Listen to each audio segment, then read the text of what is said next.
Tantor Audio, a division of Recorded Books, presents Death, Daring, and Disaster, Search and Rescue in the National Parks, Revised Edition, by Charles R. Butch Farabee, Jr., foreword by Stuart L. Udall, narrated by John Mclain. Foreword. As Secretary of the Interior for most of the 1960s, I had an opportunity to help orchestrate the beginning of the environmental movement, and I also played a role as nearly 50 areas were added to our national park system.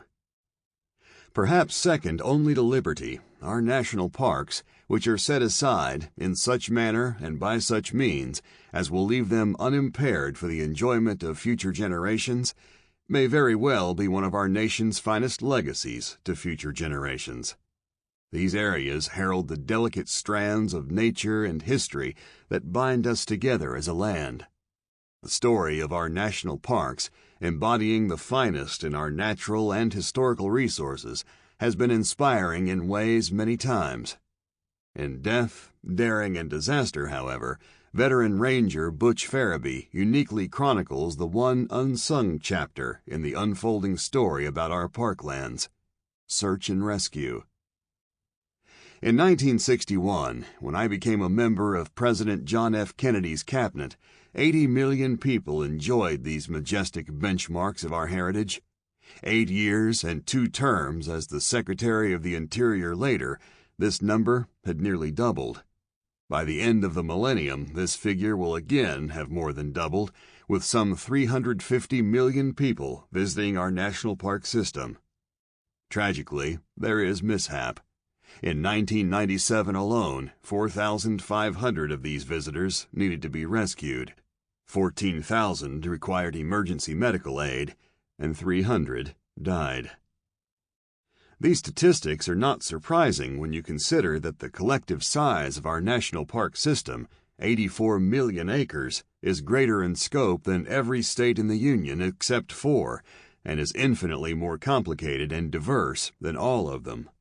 And each year, several million people tempt fate and risk misfortune in dozens of ways in such wondrous but potentially deadly places as the Grand Canyon, Denali, Yosemite, Shenandoah, Gateway, Glacier, and Lake Mead. These visitors boat, drive, climb, hike, camp, dive, ski, swim, hang glide, and even illegally parachute. Search and rescue and emergency medical assistance on our public lands are performed by an elite small cadre of civil servants and dedicated volunteers. It wasn't always so. Beginning in 1870, when a blind man was lost and bewildered for 37 days in what became the world's first national park, Death, Daring, and Disaster chronicles over 400 sagas, highlighting more than 125 years of drama and heroic sacrifice. Additionally, Butch Farabee traces the evolution and use of such milestones as helicopters, emergency medicine, rescue techniques, volunteer SAR groups, valorous awards, and scuba in our parks, and provides a record of engaging landmarks of technology and events for historic search and rescue missions. I remember many of the tragedies and events Butch recounts. The mid-air collision over the Grand Canyon that killed 128 people in 1956. The massive rescue requiring 50 world-class mountaineers to fly to Alaska in 1960. The 2 scuba divers who disappeared in Death Valley in 1965. The 42 hikers trapped by floodwaters in Zion that same year. And the 1967 3-day rescue of 2 climbers trapped on the north face of the Grand Teton. Vice President Hubert Humphrey wrote in a personal letter to the rescuers about this last mission, saying, "I still don't see how you did it, but I am told that Mr. Campbell will live, so I guess you did." A highlight in my career as the Secretary of the Interior was to honor with Valor Awards many of the men and women who participated in these perilous rescues. These and many other well-deserved recognitions, hard-earned over the years, are cataloged in Death, Daring, and Disaster. Butch looked for his first lost person in 1958 as an explorer scout at the age of 16. He went on to become a national park ranger. During his more than 30-year national park career, he has participated in nearly 1,000 search, rescue, and emergency missions while stationed at Glen Canyon, Lake Mead, Death Valley, Yosemite, and Grand Canyon. He served as the first Washington-based emergency services coordinator for 4 years. As such, he worked with dozens of local, state, and national medical and rescue response groups, as well as representing the Secretary of the Interior on the government's Interagency Committee on Search and Rescue. With a career spanning many dramatic life-and-death operations over 4 decades, Butch Farabee has an insight into search and rescue that is matched by few people today. In my view, he is the perfect person to write this book. Stuart L. Udall. Introduction. In my days as chief ranger at Grand Canyon, we had a lady undertaker in Williams. She used to complain, "Those park rangers, they bring those bodies out draped over a mule. They don't seem to realize how hard it is for us to straighten them out." Retired Grand Canyon Superintendent Howard Strickland. Death, Daring, and Disaster is about search and rescue, heroes, and an untold chapter in the history of our nation's parks. When Yellowstone was guaranteed to the world in 1872, just 300 adventurers came to revel in the first national park. In 2004, the eve of the 136th anniversary of the Mother Park, more than 266 million people enjoyed the 388 areas now within our country's playgrounds. But some of those visitors didn't live to tell about it. Among the very finest in the world, the National Park Service, NPS, has always been a leader in search and rescue, SAR. Decades before the public's zest for the great outdoors exploded in the 1970s, and local and state governments were forced into rural rescue, the favorite places for most campers, boaters, and hikers were our parks and monuments. Rangers of the National Park Service had to be the best. Search and rescue in isolated areas, compared to urban SAR, is generally more complex and often made much more dangerous by rugged terrain, adverse weather, non-existent communications, lack of nearby sophisticated medical aid, extremes in elevation and environment, and a scarcity of readily available resources. With early records sketchy or even absent, and pioneering tourists largely self-reliant and not apt to report any misadventure short of death, SAR details and related numbers for national parks over time are merely guesstimates. Since its beginnings in Yellowstone, however, there is a rough figure of 130,000 mishaps. In 2003 alone, there were 3,108 SAR missions. Lost children, fallen climbers, downed aircraft, drowning bathers, frozen skiers, trapped cavers, overdue boaters, injured hikers, and exhausted mountaineers stranded on hundreds of distant rugged peaks. National Park Service rescuers in 2003, the last year for which there are accurate accounts, saw 124 deaths, but also 427 saves. Lives spared by a timely, expert SAR team.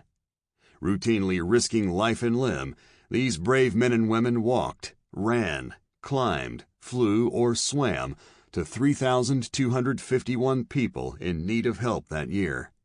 They also answered 13,693 calls for emergency medical assistance while administering advanced life-saving skills to 1,590 people, as well as progressive cardiac care to 319. These dedicated teams, spending nearly $3.5 million, labored 82,683 long hours, saving lives. Here are some examples of the immense workload in our national parks. In 1996, the Grand Canyon had 482 SARs, involving 377 injured or ill people and 18 deaths. These accidents alone cost taxpayers $555,000. The place is busy. The record for dispatching an SAR helicopter into the mile-deep world wonder is reputed to be 12 times in one day. Lake Mead National Recreation Area, nearly 1.5 million acres straddling Nevada and Arizona, saw 332 SARs and 36 deaths.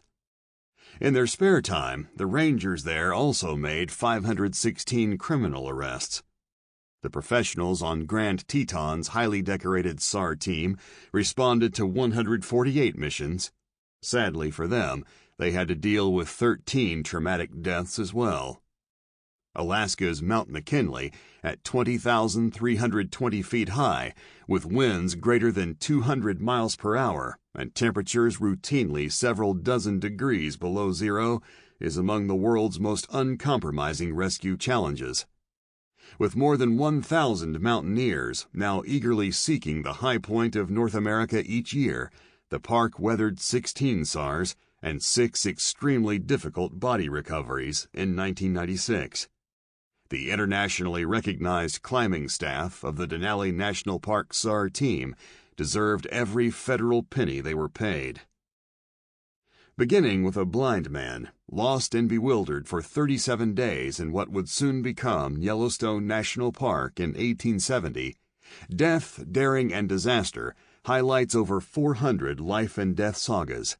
It also documents the arrival of formalized rural SAR in this country, helicopters, volunteer rescue teams, the mountain troops of World War II, Valor Awards, big wall rescues, scuba, medicine, and technology. Most of these SARs are long forgotten, but all were dramatic and demanded sacrifice. Many were, as you can well guess, heroic. Some received wartime-sized headlines. A Japanese national hero still missing on Mount McKinley. The publicity-seeking adventurer who parachuted onto Devil's Tower in 1940 with no planned way off.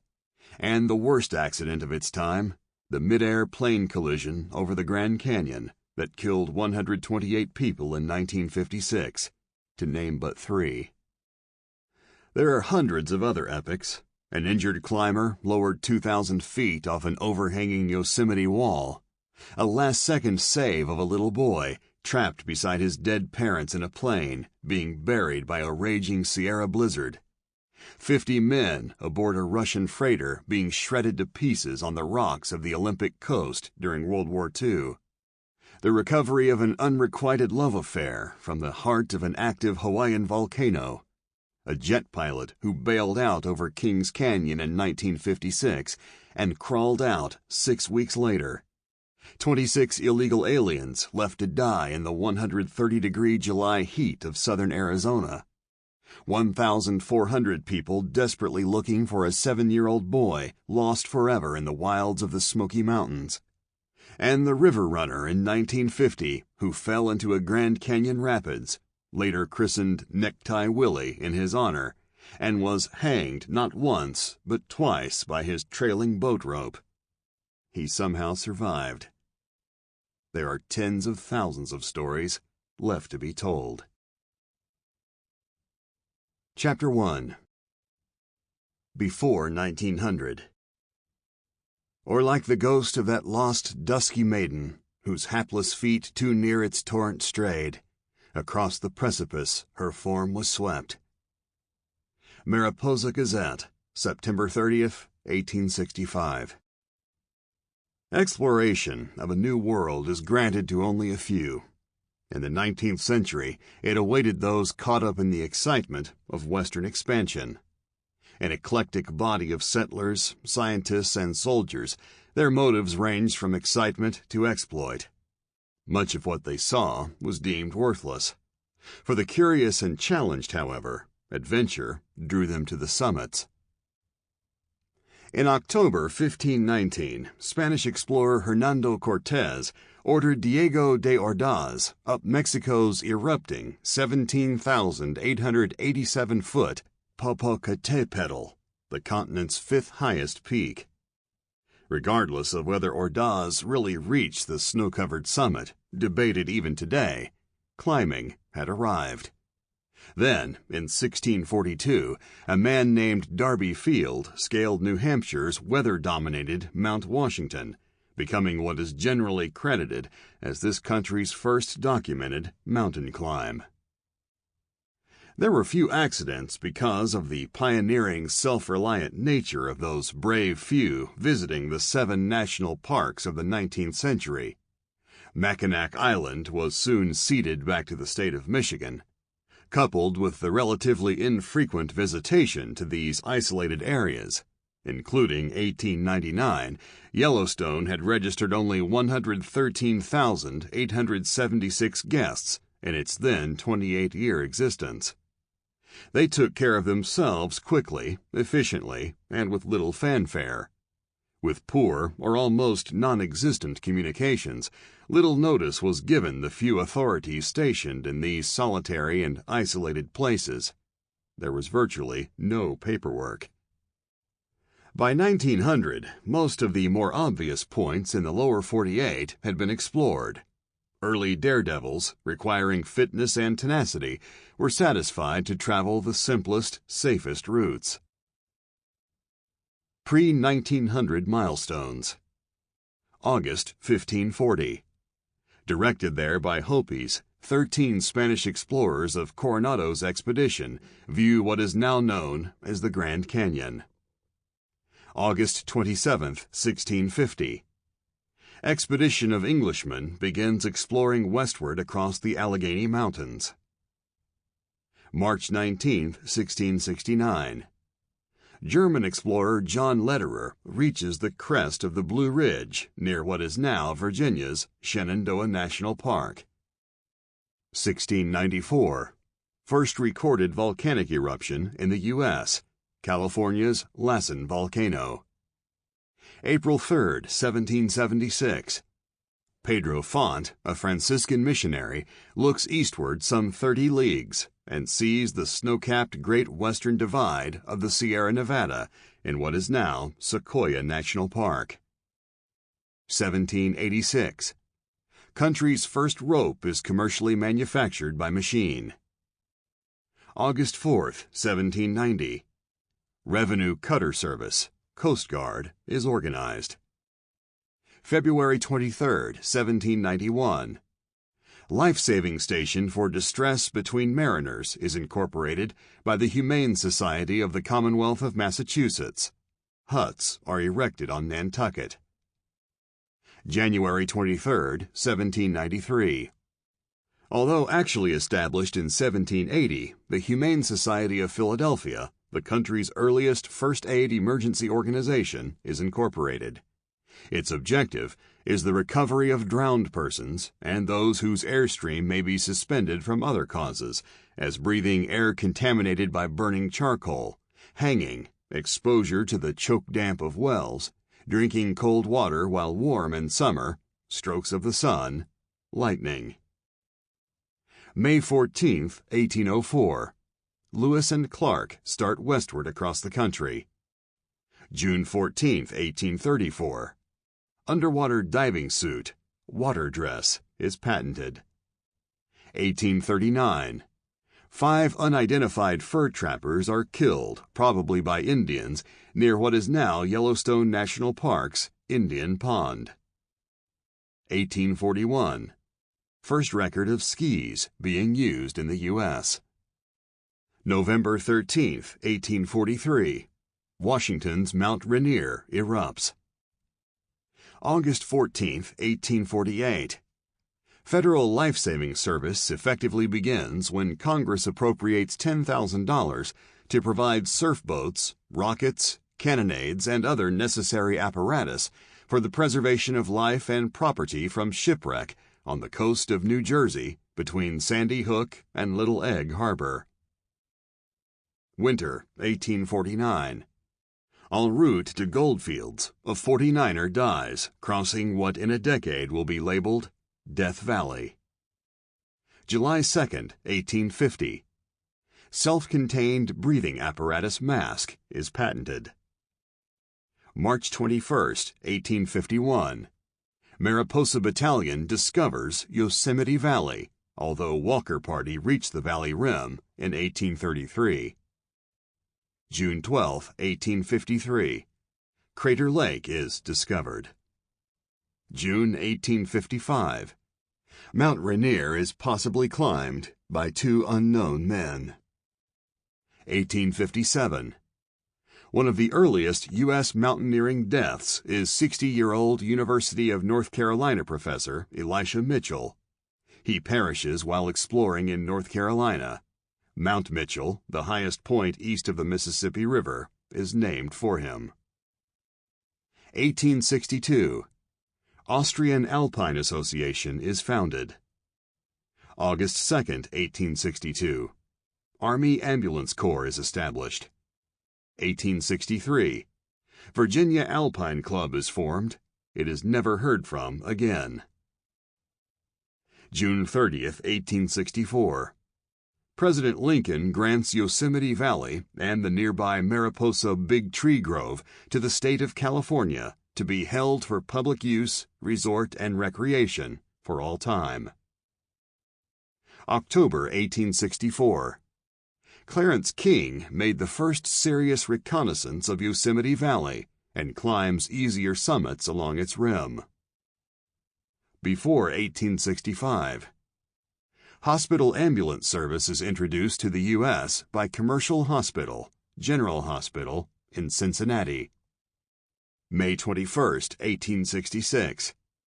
At the age of 52, and for 22 subsequent years, Galen Clark is named Guardian of Yosemite, the first person formally appointed and paid to protect a great natural park. August 23, 1868. Civil War veteran Major John Wesley Powell, along with 6 others, first to climb Long's Peak, the highest point in what is now Rocky Mountain National Park. 1869. John Muir, 31, climbs Yosemite's Cathedral Peak. May 24, 1869. In 3 boats and with 9 men, Major Powell begins floating down the Green River and ultimately the 278 miles of the Grand Canyon's Colorado River. On August 29th, 3 of his crewmen leave the expedition and hike out. They are never seen alive again. Their departure point will eventually be called Separation Canyon. The next day, Powell and his party drift onto what in 70 years will become Lake Mead. 1870. During the Franco-Prussian War, French balloonists rescue 160 wounded soldiers from Paris. These may be the first air medivacs. August 17, 1870. First recorded climb of Mount Rainier. Only 30-some parties will reach the top by the turn of the century. August 29, 1871. First climb of Mount Lyell, high point of Yosemite. 1872. Inconclusive proof suggests the first climb of Grand Teton. March 1, 1872. President Grant establishes world's first national park, Yellowstone. 300 visitors are recorded that year.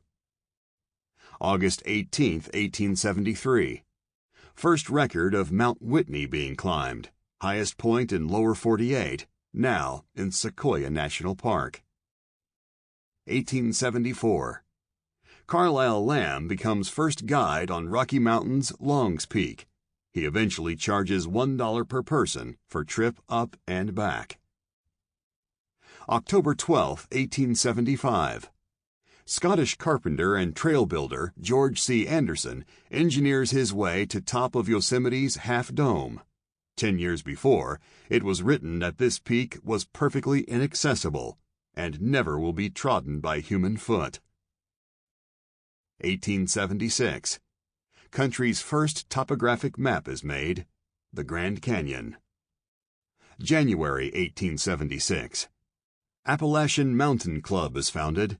It will carry on a systematic exploration of the mountains of New England. June 19, 1876. L. M. Clemens receives first life-saving medal. July 10, 1877. Cork life preservers are awarded patent number 192,832. 1877. Yellowstone submits its first report to the Secretary of the Interior. The park is allotted $10,000 for its operations in 1879. August 26, 1877.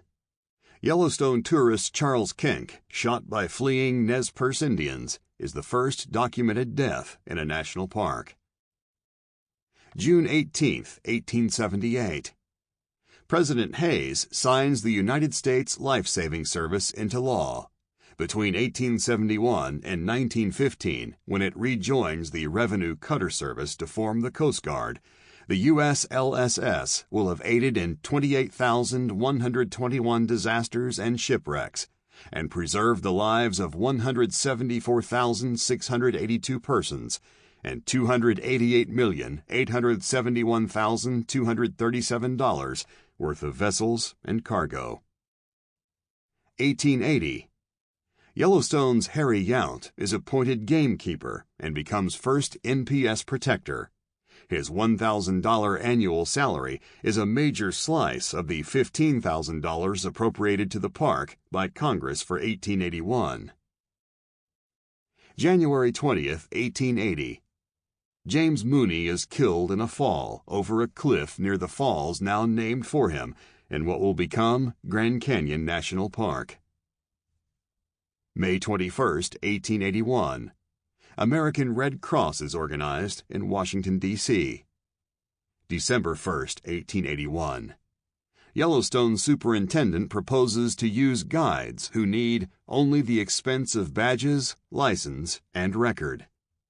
August 1882. Walter Watson, surviving a fall into a Yellowstone hot pool, becomes first SAR-related victim in a park. 1883. Adventure climbing with the ascent of Flat Top Mountain begins in what soon becomes Glacier National Park. September 23, 1884. Carrie Welton becomes first person to die on Rocky Mountain National Park's Long's Peak. 1885. Associate Society of the Red Cross of Philadelphia, a unit of the National Red Cross, institutes training on bandaging.